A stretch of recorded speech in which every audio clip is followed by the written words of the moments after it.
A computer lab charges customers to browse online. The table below shows the amount the computer lab charges a customer for different amounts of time spent browsing online. So you have online browsing charges. If you are online for 30 minutes, they're going to charge you $1.60.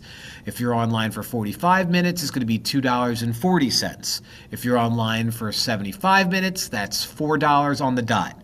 If you're online for 120 minutes, they charge you $6.40. If you're online for 210 minutes, I don't know. So based on this table, how much does the computer lab charge a customer who spends 210 minutes browsing online? All right, so there's a few ways that we could go about this, but this is how I'm going to handle it. I notice that when I jump from an hour and 20 minutes to 210 minutes, that's a change of 90 minutes.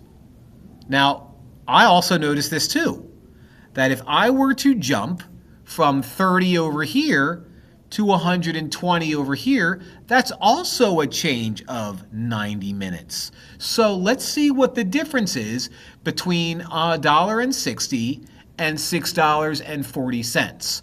Once I find that out, I'm going to add that to you. So let's find the difference between $6.40 and $1.60. Difference means subtraction. And when you subtract decimals, you make sure you line the decimals up. 0 minus 0 is 0. 4 minus 6, can't do it. Borrow from the 6, make it a 5, make you 14. 14 minus 6 is 8. And 5 minus 1 is 4. So this change is $4.80.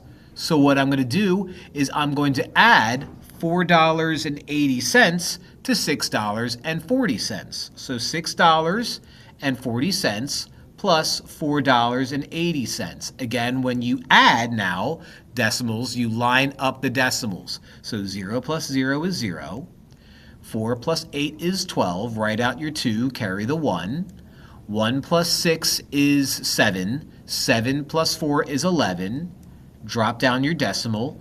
And so we're expecting this to cost $11.20, which is B. It's a tricky problem.